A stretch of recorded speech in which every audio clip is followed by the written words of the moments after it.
we talked about last time that man was placed in the garden to work it, remember? And what that meant, it meant that he was supposed to do korbanos. Mhm. Over here, it talks about the creation in the second chapter. And it says something very interesting, that God created this Garden of Eden. And what does it say? There seems to be a redundancy here. Wa'ita Hashem Elokim gan be'edem mikedem. Whatever mikedem means, according to Onkelos, that's milakadmim. It doesn't mean to the east, by the way. What does it mean? It's the same word he uses for Bereshit. God had previously done so. Vayasem sham et adam asher yatzar, and he placed there the man whom he had created.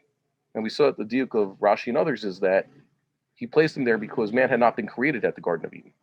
So man was placed at the Garden of Eden. Now, there are those who say that man was appointed to work in the Garden of Eden.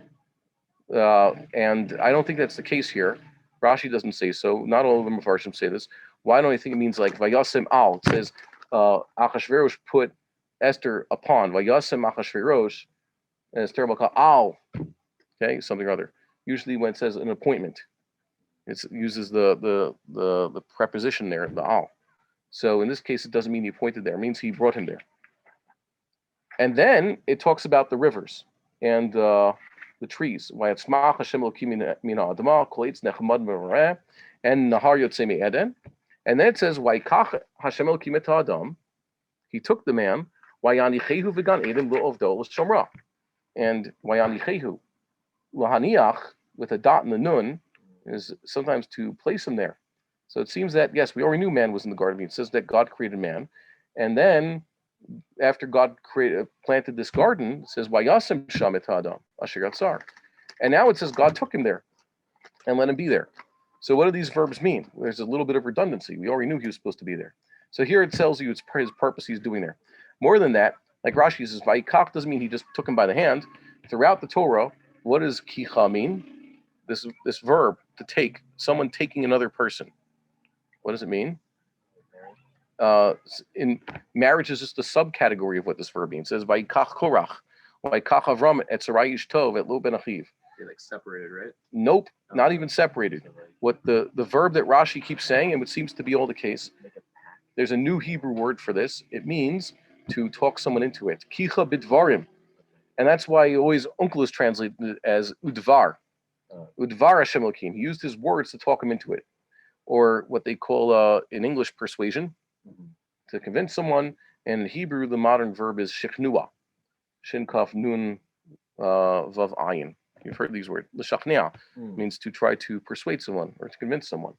So you talk them into it. And this is a verb that occurs dozens, if not 100 times in the Torah. And it means that God now addressed man. Waykach Shem Elokim et ha'adam. Wayanichehu means a lot of times in the Torah it means giving someone a personal space there. It means God gave him his own piece of land in the garden. Why? L'ovda l'shomra, which we saw literally means he made him the gardener. He appointed him chief gardener of the Garden of Eden. And as we saw also, there's midrashim that say this. L'ovda means to keep the positive commandments, to serve God. L'shomra, and observe the negative commandments. So once again, we have that theme that Adam was created to keep the commandments. But this verse is basically saying Adam was originally brought there. God brought him there to see it. And then God made him an offer. God made man an offer. Do you want to be in charge of this garden? In exchange for this garden, Vayanichehu, I will give you, V'hiniach lachem mikol ovechem. You'll have a nice nachala. Das Mikra points this out. L'haniach means to give someone a nice place of his own. So God basically told man, look, you know where you're created. You've seen the world. Do you want this paradise? That's what he's talking to him into it. You should take this paradise. And like Rashi says, God tried to take him with nice words and seduced him to enter. Okay, in this case, I want to seduce is the proper thing. Usually pita means seduce, but he talked him into it. So man was convinced to enter into this covenant. He gets paradise, and he'll get a nice chunk of this paradise if he keeps the commandments. And that's why the pasuk continues, why Tzav Hashem Elokim al Adam lemor, and he gave him this commandment. This is his first negative commandment. We'll see if he could survive this commandment. So we have here something that's very interesting. Basically, this is foreshadowing what? Because at the beginning of the Torah, what are we foreshadowing here? God's offer to mankind. That mankind was basically told, here's a Torah, and mankind failed. Throughout Sefer Bereshit, before the flood, we hear nothing of families, certainly not of nations or tribes or other subgroups. There's just mankind. There's man, who's Adam, and everybody descended from him is also Bnei Adam. Adam is the word for this particular person and for his entire species. He's the forerunner. Even until Noah and his children, we hear nothing of subgroups. Oh yeah, we know about Cain's descendants. We know about Shes's descendants. We never hear that they had war. Perhaps they did have war. They had kings. Perhaps there was societies. None of this is spoken of. We hear nothing of groups. However, after the flood, what do we have? We have mishpachot. We have tribes. We have amim. We have goyim. We have different lands with different languages. It's kind of interesting. It says that after the flood, Noach had many descendants, right? It says Vayu b'nei Noach. Okay, Shem Cham v'Yafes. I'll read you how that parsha begins, and then you'll begin to see what we're getting at here. They all had children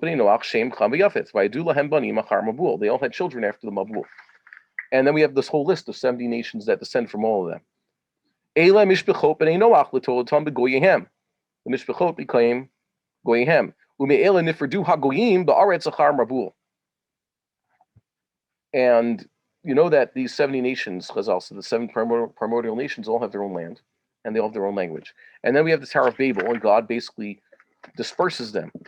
And that's how we have Misham Efitzam Hashem al Pnei Kol Haaretz.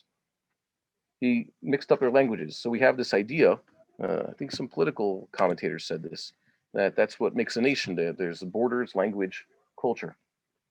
Basically, that's what we discover after Noah. So there's 2 things going on. Before the flood, man is judged as individuals. That's all we have. We have man himself, Adam, and we have all his descendants, and they are all going to backslide into the big 3 sins, correct? There's going to be sinning going on, and God is going to regret their creation and punish them, and basically wipe them out and start again. After the flood, we have, instead of individuals being judged, we have this concept of national bodies. Mishpachot become what? Goyim. And there's Shvatim, all sorts of other things. Chazal eventually say, I think this is the way the Rambam paskins, all Goyim are one group and Jews are another. And within Judaism, there's families. There's Kohanim, Leviim, different tribes. And among the tribes, there's different family names. By the way, someone said surnames, or what's called family names here in Israel. Is that a Jewish thing? The fact that I'm called Grossman and another guy's called, Goldberg. Is that a Jewish thing? Or was imposed upon them by the Europeans or the Westerners? It's supposed to be more like patronymics and tribal affiliations. No, it says actually very clearly throughout Sefer Bamidbar that each tribe was divided into subfamilies, even among the Leviim. And those would be patronymics. They're patronymics. Sometimes they just divide up in something else. For example, the Cani are descendants of Chovav. Yisro, Cani. Who was Cain? He wasn't Cain. It means they just have this new family name. The Bnei Rechavim. They're descended from Rechav. Yeah, it's eventually patronymy. It's usually easy to name after one forefather, but they subdivide. The Partsi family. Who are the Partsis? Mishpachat Partsi. Who are they? They're one of the 5 families of Shevet Yehuda, the primary family, one of the dominant family. There's a Sheilani family. One tribe doesn't divide into families; they all stay one. The Shuchami family is the one family present in the tribe of Dan. The Leviim are divided into all sorts of subfamilies. There's first the big 3, but then we have the Machli, the Mushi, the Chevroni, the Ozieli, the Amrami. I like to say that shows the fact that the Amrami family existed among the Leviim is another testament to Moses' humility. Why? Because Amrami is a group of Leviim. Right. But wait a minute. Amram has 2 sons. And his 2 sons are Aaron and Moshe. Aaron, everybody in that group is a Kohen, so they divide into Kohen families. They're not considered Leviim anymore. So all the Amrami Leviim are basically the Moshe Rabbeinu descendants. So it could have just been called that family, the Mishpachat HaMoshi. But they were not called the Moshi. Why not? Because Moses said, I'll call it after my father, the Amrami family. He named it after his own father. Okay. So the point is, after the flood, we suddenly have that mankind is now judged as groups. God will hold groups accountable. This is very important because the first time around, individuals are counted, and all mankind as a group of individuals is looked at. Okay, B'nai Ha'adam, and that's a problem. Afterwards, God is going to start rejecting nations, and He's going to select one man to become a nation. God tells Avram Avinu, not you're going to be my chosen person, and you always have one descendant who's going to be the chosen one. Instead, as Chal Goy Gadol, God basically, we see here in Bereshit, God wanted to have all of mankind keep the Torah, or at least each individual should have kept the Torah himself. That's what God told Cain.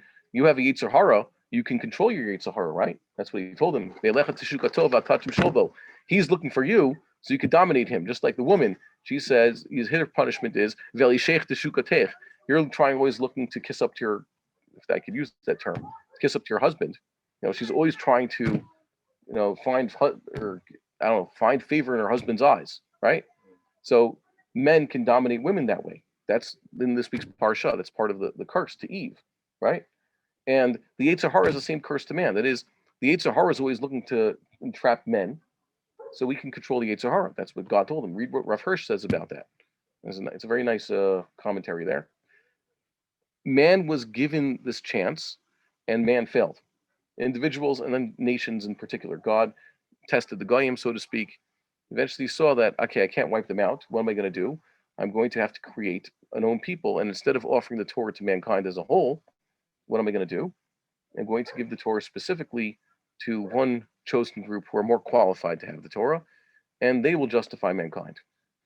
So a lot of Adam's story is basically mankind's story. Adam was given the chance, given this place, and said, here, you keep your commandments, and things will be good, and if not, you'll be expelled. And by the way, even Israel, the Jewish people, they were given the Torah, they're given the chance, they're basically given a Garden of Eden. And what happened?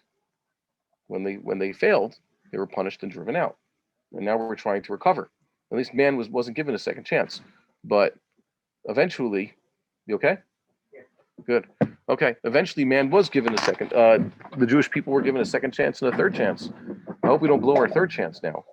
We would like to encourage our viewers to share these videos with friends and send in your responses. If you would like to obtain Birkon Nusach Eretz Yisrael or invite the rabbi for a speaking engagement, please email us at office@machonshilo.org.